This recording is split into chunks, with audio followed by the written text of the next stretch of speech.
Hello friends, मैं अंकुर और आज हम सॉल्व करेंगे 3 दिसंबर 2024 का पेपर आरपीएफ एसआई का जो हुआ था। ये किस लिए ज़रूरी है? क्योंकि हमें पता है कि एनटीपीसी के पेपर 5 तारीख से शुरू हो रहे हैं। ठीक है, तो प्रीवियस ईयर पेपर के सेट हम लोग कंप्लीट करते हैं। खैर, टाइम वेस्ट ना करते हुए हम लोग शुरुआत करते हैं। ये मॉर्निंग शिफ्ट का पेपर था 3 दिसंबर वाला। ठीक है, तो टाइम वेस्ट ना करते हुए हम लोग शुरुआत करते हैं कि ये इस तरह लिखा है y क्यूब माइनस वन का व्युत्क्रमानुपाती x है। ठीक है, इसका व्युत्क्रमानुपाती यानी कि क्या है, x है।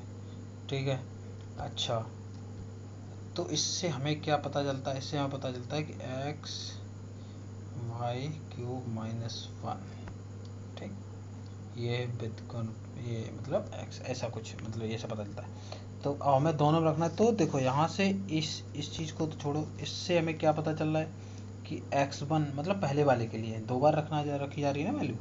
पहले वाले के लिए जो x1 हमारा x1 क्या हो रहा है, एक सेकेंड, ऐसे वाई क्यूब माइनस 1, ये हमारा परपोन x का।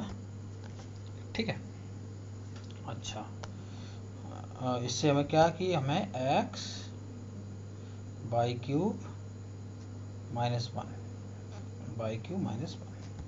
अच्छा, तो हमारे यहाँ से क्या फार्मूला एक बनता है x1 y1 क्यूब माइनस 1, और यही आपका बनता है x2 y2 का क्यूब माइनस 1। देखो इधर, अब पहली वाल कह रहा है कि y बराबर 3 रखने पर x का मान 6 होता है, यानी कि यहाँ 6 रख देंगे। 3 त्रिका 9 27 माइनस 1 26। अब कह रहा है कि y बराबर 7 रखेंगे तो x का मान, तो हमें x का मान y की जगह 7 रखेंगे तो 7 का क्यूब 343 माइनस 1 342। ठीक, 6 से इसको काट देते हैं, 6 पंच 30 6 सत्ते 42, तो x हमारा आ जाएगा 26/57। ठीक है, 26/57। हम लोग नेक्स्ट पे चलते हैं। एक सेकेंड, स्क्रीन थोड़ा, चलो सेकेंड क्वेश्चन पे चलते हैं हम लोग। सेकेंड क्वेश्चन सेकेंड क्वेश्चन कह रहा है कि the expenditure of Sudha is 200% more than her saving. Expenditure saving से 200% ज़्यादा है एक्सपेंडिचर, यानी सेविंग अगर 100 है तो एक्सपेंडिचर 200% ज़्यादा है, यानी कि 300 हो जाएगा। 100 का 200% 200, तो 100 + 200 300%। इसका मतलब इनकम कितनी हो गई? इनकम हो गई 400।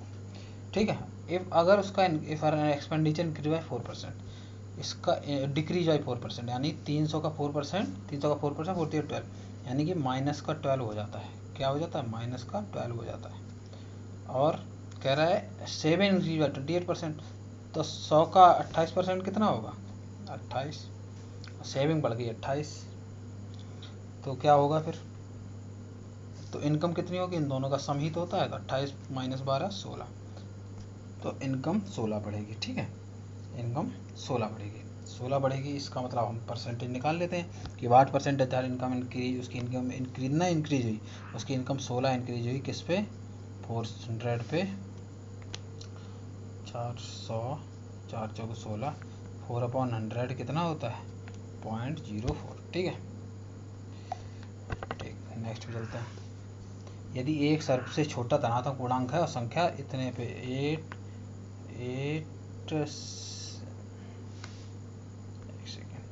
8764A529, इस पे ए जो है ये 9 से पूर्णतः विभाज्य है। 9 से विभाज्य के लिए हमें 9 के मतलब सम ऑफ द डिजिट्स होने चाहिए।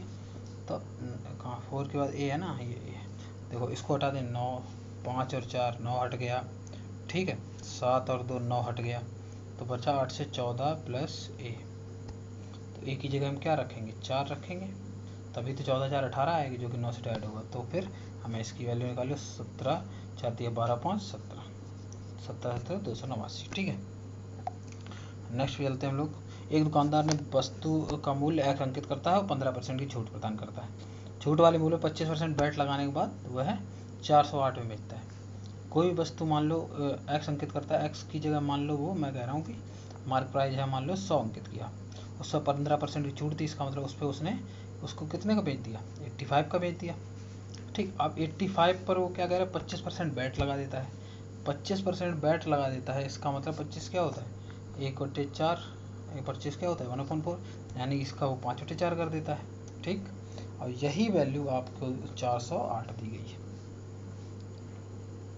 ठीक है, 17×85, 17×34, 17×4 25 बराबर 4×4 हमें x का मान यानी 100 की वैल्यू निकालनी है। तो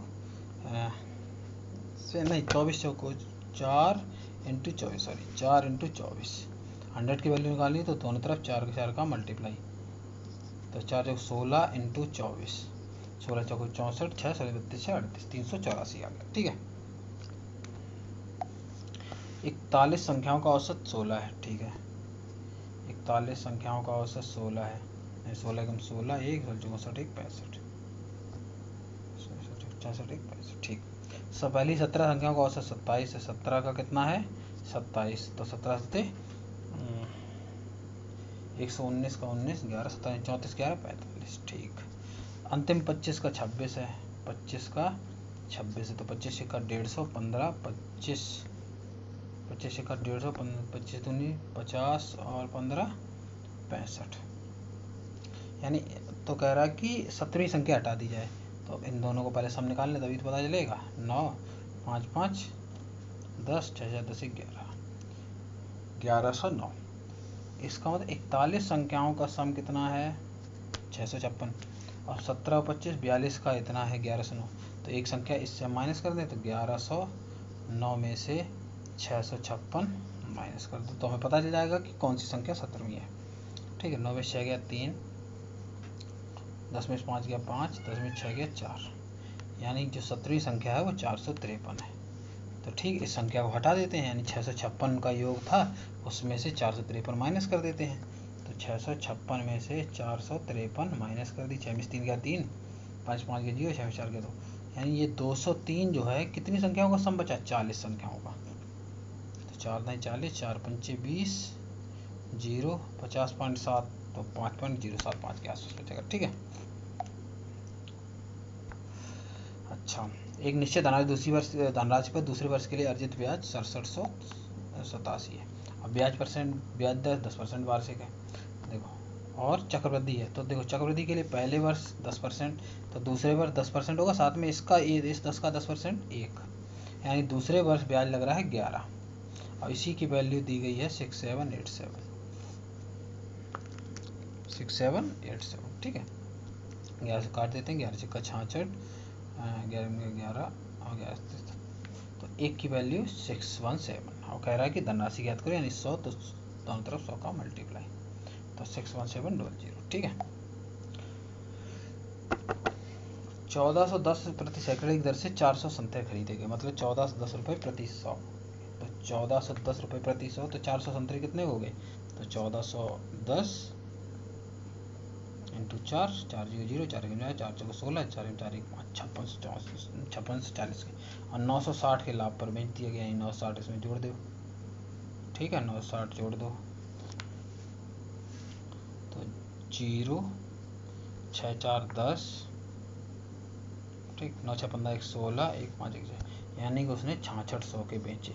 कह रहा है 6600 के कितने संतरे 400 संतरे, और कह रहा प्रति दर्जन संतरों का मूल्य, तो ये तो 400 मतलब 6600 अपन 400, ये एक संतरे का मूल्य आ जाएगा, तो प्रति दर्जन के हिसाब से तो 12 का मल्टीप्लाई, 0 से 0 चला गया, 4 3 12, 18 18 1 19 198 आ गया। ठीक है, 24 × 9 × 729 डिवाइड बाई इतना, तो 24 × 9 × 729 डिवाइड बाई 2300, 2304 किसका स्क्वायर रूट होता है 729 नहीं 720, 2304 किसका होता है 50 का स्क्वायर 2500 होता है, तो 50 से कम ही होगा, 4 का स्क्वायर 1600, और 45 का स्क्वायर होता है 4 5 20 25, यानी इसका जो स्क्वायर है ये 45 से 50 के बीच में। आप बताओ कौन सा ऐसा स्क्वायर है जिसका यूनिट डिजिट 4 आए, तो वो 48 होता है। तो ठीक है, ये 48 हो गया यहाँ पे, इक्वल टू 22 प्लस 925।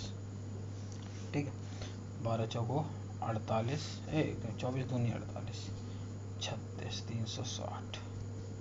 ठीक है, चलो तो 9 0 के 0, 9 6 54 5, 9 3 27 5, 27 5 32, इसमें से 925 माइनस कर देते हैं, तो 10 में से 5 गया 5, 3 में से 2 गया 1, 12 में से 9 गया 3, तो 2315। ठीक है, 2315। अच्छा, क्यू और आर का औसत वजन 45 किलो है। ठीक है, पी क्यू आर तीनों का, पी क्यू आर का औसत वजन P plus Q plus R, तीनों का औसत वजन कितना 45, तो 45 इंटू 3, तो 45 इंटू 3, 3 बजे 15, 3 जगह 12, 1 13, तीनों का वजन का सम इतना हो गया। क्यू प्लस आर का वजन 20 है, तो सम कितना हो जाएगा, 20 दूनी 40, तो पी का वजन भाई पी क्यू आर का संयोग इतना है, क्यू आर का इतना है, तो 135 माइनस 40 95। ठीक है, 9348 A6281, ये 3 से पूर्णतः विभाजित है। ठीक है, ये 3 से पूर्णतः विभाजित है, तो ये दोनों हट गए, मतलब हम निकाल लेते हैं ए की वैल्यू क्या है। 8 1 9 हट गया, 4 2 6 भी हट जाएगा, अच्छा 1 मिनट सारे ही हो गए क्या, 9 3 3 से 4 नहीं, अभी रुक जाओ, 6 हट गया, 8 1 9 हट गया, 4 2 6, ये ए, अच्छा धनात्मक पूर्णांक है, तो सबको तो एक ही जगह हम धनात्मक 3 रख देंगे, क्योंकि हमें 3 से, क्योंकि बाद में सब कट गए, तो एक ही जगह 3 रख देंगे। तो अब यहाँ पे वैल्यू पुट करो, 3 माइनस 2 1, 3 माइनस 1 2 इंटू 3, 3 1 4, 3 2 5, 3 3 6, फिर 3 4 7, तो 2 दिया 6, 6 चौके 24, 5 120, 120 का 720, 720 इंटू 7 0, 7 दूनी 14, 7 से 49 1 50, तो 5040 आंसर आ गया। ठीक है, सेल के दौरान राघव ने 60 अंकित मूल्य के एक नोटबुक को 25% छूट पर, 60 अंकित मूल्य की वस्तु थी, 60 को 25%, यानी 60 का 1/4 कितना है, 60 का 1/4 आ जाता है अपना 15, 60 में 15, यानी 60 वाली चीज़ को 45 पे खरीद लिया। 80 अंकित मूल्य वस्तु को 45% छूट पर खरीदा, 80 का 45 कितना हो जाएगा, 80 का 25, 1/4, 1/4 यानी 20 कम हो जाएगा, तो 80 की चीज़ को 60 पर खरीद लिया। ठीक है, 80 की चीज़ को 60 खरीद लिया, कह रहे कितनी ही बचत हुई, यानी 140 की चीज़ थी, 6 4 10, 105 रुपये में खरीद ली, इसका मतलब 35 रुपये का फ़ायदा ले लिया। ठीक है, एक दुकानदार किसी पंखे पर उसके क्रय मूल्य से 20% अधिक अंकित करता है। ठीक है, 20% अधिक, यानी क्रय मूल्य मान लो 100 था, तो 120 अंकित कर दिया, उस पर 15% की छूट देता है, तो 120 का 15% कितना होता है, 5 या 15, 5 2 6 12, 6 3 18, 120 का 15% 18 होता है, यानी कि 120 में 18 कम, 110 का बेच दिया, और 90 का लाभ अर्जित करता है। एक्चुअल में यहाँ यूँ कितना लाभ अर्जित हो रहा है, यहाँ लाभ अर्जित हो रहा है 2 का, और वास्तविक लाभ कितना 190 का।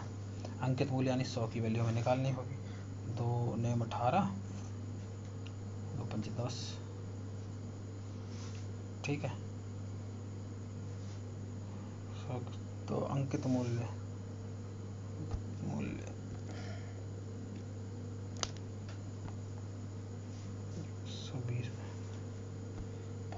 20% अधिक अंकित करता है। ठीक है, और 15% छूट दे देता है 102 का, यदि 190 का लाभ अर्जित करता है, 95 हो गया, सही तो है।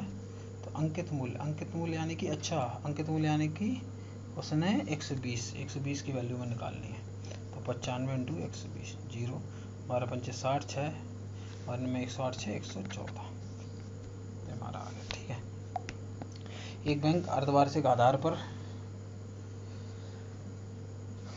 गणना करके 8.1% चक्रवृद्धि ब्याज प्रदान करता है। ठीक है, अर्धवार्षिक, तो जी 8.1 का कितना हो जाएगा, 4.05।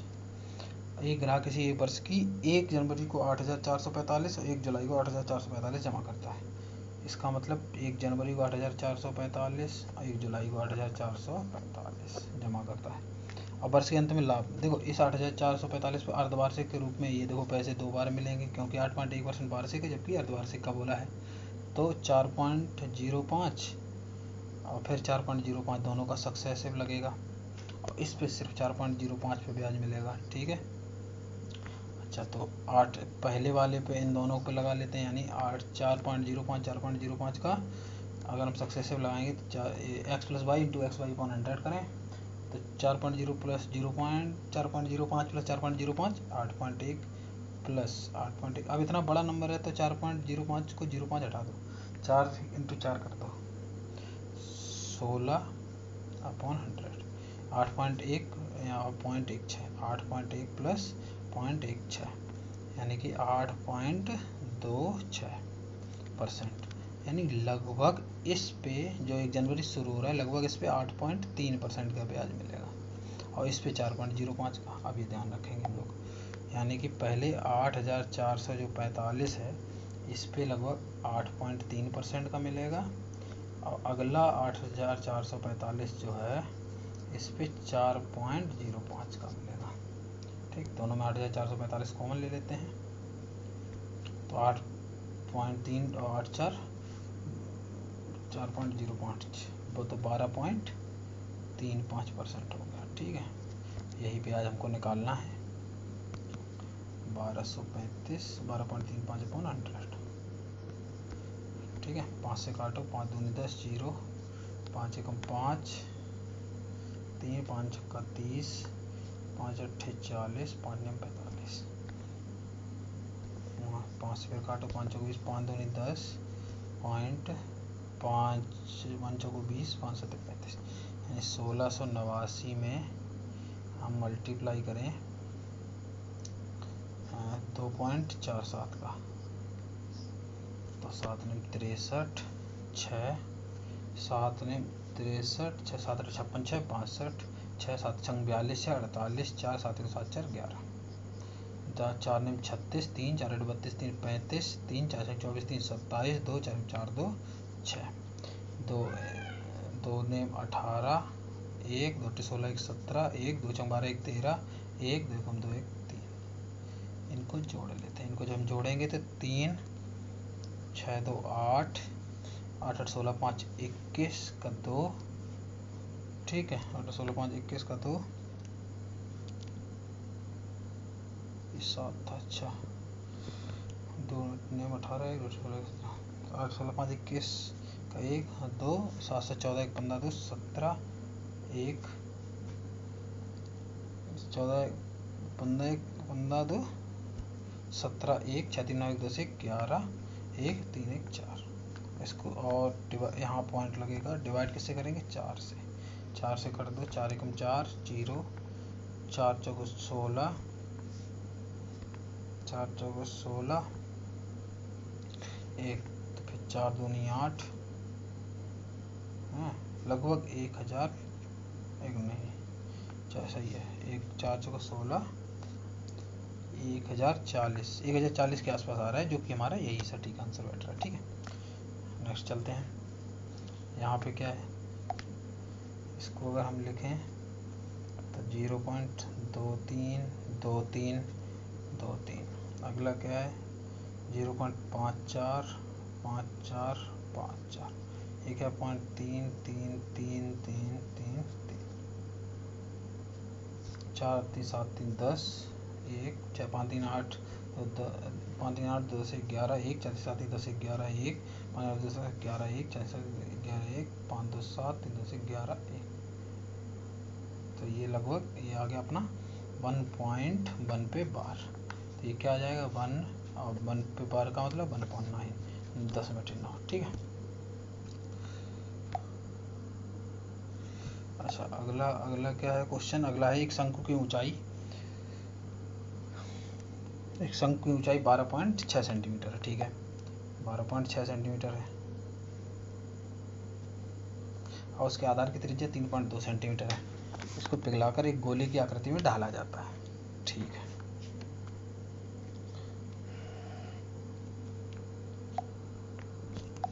एक मिनट इसका स्क्रीन थोड़ा साफ कर लेते हैं फिर आगे बढ़ाते हैं। चलो, एक शंकु की ऊंचाई कितनी है 12.6 सेंटीमीटर। ठीक है, आधार की त्रिज्या इतनी, हाइट दी गई है आपको। ठीक है, रेडियस दी गई है और गोले की आकृति में ढाला जाता है। गोले की त्रिज्या ज्ञात कीजिए। अच्छा, इसका मतलब ये शंकु का वॉल्यूम गोले के वॉल्यूम के बराबर होगा। शंकु का वॉल्यूम क्या होता है 1/3 पाई आर स्क्वायर मतलब 3.2 का स्क्वायर इंटू एच। एच कितना 12.11 हो रहा है इसका, ये 12.6, ये बराबर किसके होगा, ये बराबर होगा गोले का। गोले का वॉल्यूम क्या होता है 4/3 पाई आर क्यू, आर निकालना है हमको। ठीक है, ठीक, देखो पाई से पाई चला गया, 3 से 3 चला गया, तो यहाँ से आपका है 3.2 into 3.2 into 12.6 equal to 4 into R Q. तो ये हमारा क्या हो जाएगा, ये हो जाएगा 4 से इसको काट देते, 4 तिया 12, ये लगभग 2 बार जा रहा है, लगभग 2 बार। इसी से हमें यहाँ पे लगभग ही बोल रहा है दशमलव के स्थान तक, तो हम ज़्यादा कैलकुलेशन क्यों करें, क्योंकि सबसे बेस्ट ऑप्शन हमारे यहाँ है और इसके आसपास कोई इतना नहीं है। ठीक है, तो 3.2 हो जाएगा, आर क्यू बराबर है ना, तो हर आर आर आर। ठीक है, एक मूलधन प्रतिवर्ष 20% साधारण ब्याज पर निवेश किया जाता है, 3 वर्ष बाद उसका मिश्र धन 2880 हो जाता है, यानी 20% साधारण ब्याज पर 3 वर्ष के लिए, यानी कि 60% तो बढ़ेगा ही बढ़ेगा, साथ में 100% मतलब सीपी पर, तो 160% की वैल्यू दी गई है 2880। तो 0 से काट दो, 16 एकम 16, ठीक है, 12 16 8 128, 1% की वैल्यू 18। तो हमसे क्या कह रहा है, तो फिर 100% की वैल्यू कितनी आ जाएगी 1800, ये सीपी आ गया। अब 2 वर्ष में मूलधन, यानी 2 वर्ष में 20%, तो 1800 का 40%, 1800 का 40/100, 18 चौको 72, 720 ब्याज हो जाएगा। ठीक है, नेक्स्ट पे चलते हैं हम लोग। 23 इंटू 7 10 तिया 21, 7 दूनी 14 10 16 इंटू यहाँ पे क्या है, तो यहाँ पे क्या है 6 डिवाइड, तो 6 इंटू 17 माइनस 13 4, 6 डिवाइड 6 ही हो जाएगा, 161 ही आंसर आ जाएगा। ठीक है, नेक्स्ट चलते हैं हम लोग। अनमोल अपनी यात्रा 16 घंटे में पूरी करता है, आधी दूरी 30 किलोमीटर, शेष दूरी है 50 किलोमीटर के हिसाब से।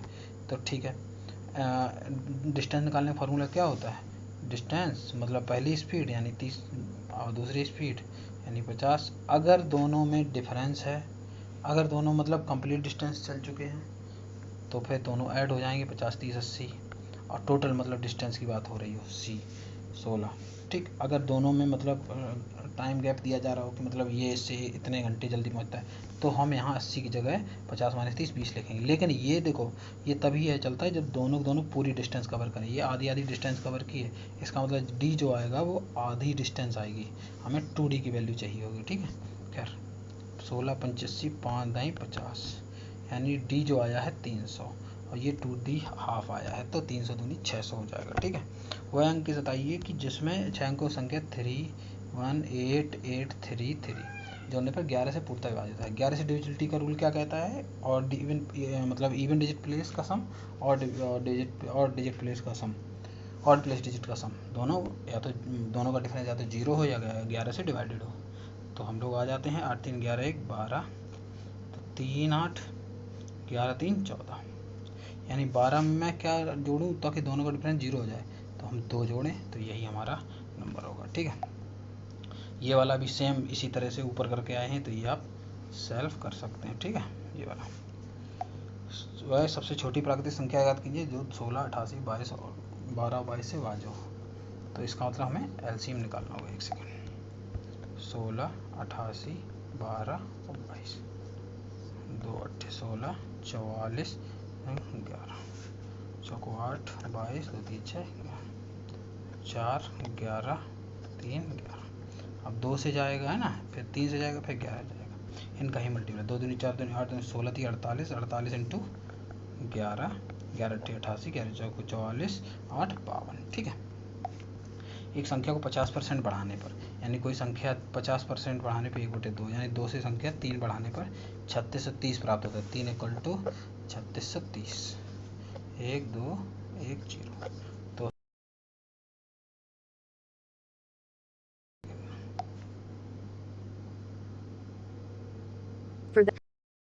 एक सेकेंड, तो हमारा कितना आ गया था 2420। ठीक है, 2420 आ गया था। नेक्स्ट क्या है कि इनमें से कौन सबसे भिन्न बड़ा है, इनका डिफरेंस निकालो। जैसे 4/7 लिखा है, 4/45 लिखा है, 65/87 लिखा है और 12/38 लिखा है। इनका डिफरेंस कितने का 3 का, यहाँ पे 4/45 41 का डिफरेंस, यहाँ पे 7 में से 5 गया 2, 8 में से 6 गया 2, 22 का डिफरेंस। यहाँ पे 8 में से 2 गया 6, 3 में से गया 2, यानी कि आप डिफरेंस ही लिख लो, यानी 4/3, 4/41, 65/22 और 12/26। अब देख लो सीधी सी बात, ये दोनों 30 के रेस से, क्यों? क्योंकि ये न्यूमरेटर छोटा है, मतलब ये प्रॉपर फ्रैक्शन है। अब ये दो बचे, ये 1 बार जाएगा, ये 22 3 66 लगभग 3 बार जा रहा है, तो सीधी सी बात यही वाला हमारा बड़ा भिन्न हो जाएगा। ठीक है, एक रेलगाड़ी 36 किलोमीटर प्रति घंटे की चाल से चल रही है। 549 किलोमीटर की रेलगाड़ी को और इतने सुरंग पार करने में कितना समय लगेगा? ठीक है, टाइम की बात हो रही है तो टोटल डिस्टेंस क्या? रेलगाड़ी अपनी दूरी चलेगी और साथ में सुरंग की दूरी, तो 9 1 10, 4 2 6 1 7, 5 4 9, सही ना।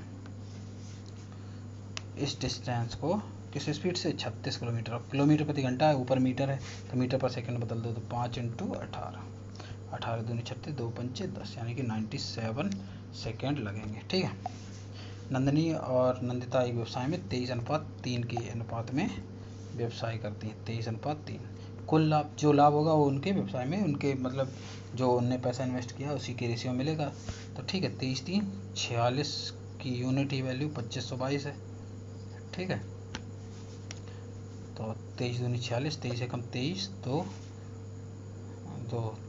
23 8 है ना, 23 8 जगह ना 8 नहीं 9 23 9 7, अरे यार 2 से ही काट लेते हैं, क्या है 23 3 26, 46 कहाँ आ गया, 26 = 2522, 2 से काट देते हैं 13, 1 2 एकम 2 2 4 2 6 12 2 एकम 2, 13 से काटो 13 निम्मा 1 17 है, बचा 9, 13 7 91।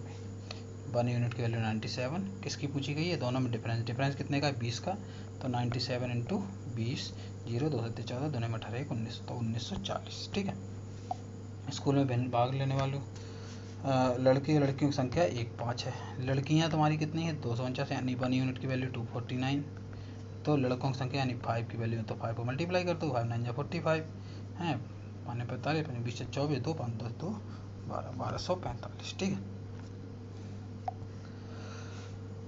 यहाँ क्या कह रहा है? यहाँ कह रहा है for a certain quantity of books the publisher पे 220400 पेपर कॉस्ट। पेपर कॉस्ट कहाँ है? येलो वाला, यानी 20% की वैल्यू आपकी इन्होंने दे दी है, 20% की वैल्यू 20,400 दी है। कह रहा है कि then what is the difference between printing cost यानी कि ये पिंक ब्लू वाला एंड रॉयल्टी यानी कि ग्रीन वाला, दोनों का डिफरेंस पूछा है, यानी 10% की वैल्यू। तो 20% की वैल्यू 20,400, 10% की वैल्यू 1,200, 10,200। ठीक है, तो ये आ गया, इसको जोड़ दो, जोड़ देंगे क्या? 2 से 14 1/7 हो जाएगा, तो 1/7 हो जाएगा, तो सब जोड़ दो, जैसे 1/7 + 5/7 + 1/7 + 4/7 -2 बाद में करते रहेंगे। 5 9 1 10 11, 11/7 -2, तो 11 - 14/7, यानी कि -3/7 और -3/7 नहीं आएंगे, -6/14। ठीक है, दो समान लंबाई की 2 ट्रेनें पटरियों पर एक ही दिशा में चलती हैं, 112 किलोमीटर प्रति घंटे और 20 किलोमीटर प्रति घंटे की चाल से। जब एक ही दिशा में चल रही है तो उनकी जो स्पीड है डिफरेंस आ जाता है। ठीक है, तो 112 - 20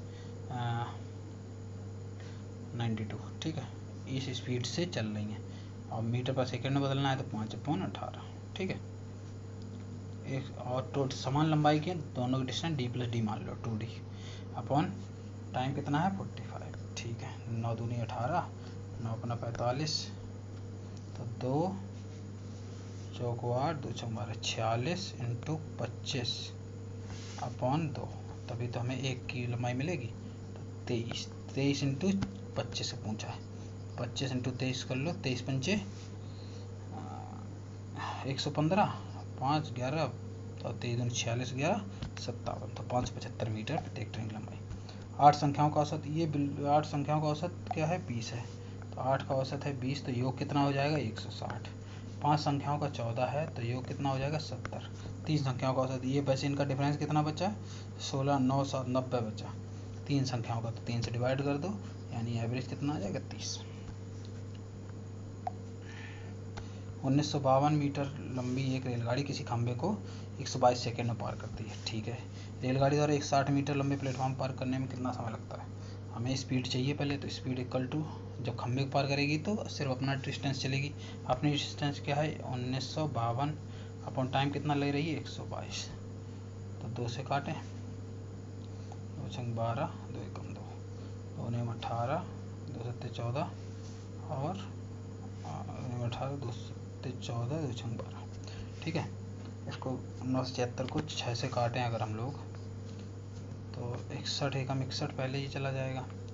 तो 997 में से 61 के साथ में से 6, 9 6 के 36, तो 366 पर देगा तो 6, यानी स्पीड जो आ गई 16 मीटर पर सेकेंड आ गई। ठीक है, 16 मीटर। अब 160 मीटर लंबे प्लेटफॉर्म को भी पार करना है, तो फिर स्पीड यानी 16 equal to this plus this plus 160। तो जोड़ लो, 2 5 6 11 1 9 1 10 11 1 1 2, सही ना, 19 57 21 12। ठीक है, ये अपन टाइम, तो टाइम इक्वल टू 2112 अपॉन 16।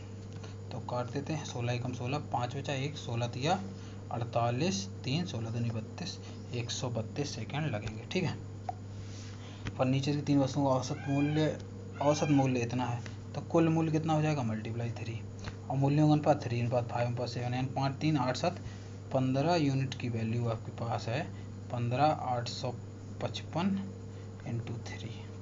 3 से काट दो, 5 5 तिया 15, 5 एकम 5, 5 सत्ते 35, 5 एकम 5, यानी 1 यूनिट की वैल्यू 3171। सबसे महंगी वस्तु यानी 7, तो 7 से मल्टीप्लाई कर देते हैं, तो 7 1 से 22, एक ही ऑप्शन दिखाई दे रहा है। ठीक है, दो शंकु के ऊंचाई इतना है और आधार का परिमाप यानी ये 9:5 है। तो आयतन का अनुपात, आयतन क्या होता है पाई आर स्क्वायर, नहीं कोण का 1/3 पाई आर स्क्वायर, तो 1/1 3 से 1/3 कट जाएगा, तो पाई आर स्क्वायर है 4, यानी हाइट आर स्क्वायर यानी कि 9 इंटू 9 इंटू 1 ये वाला अपॉन 5 इंटू 5 इंटू 9।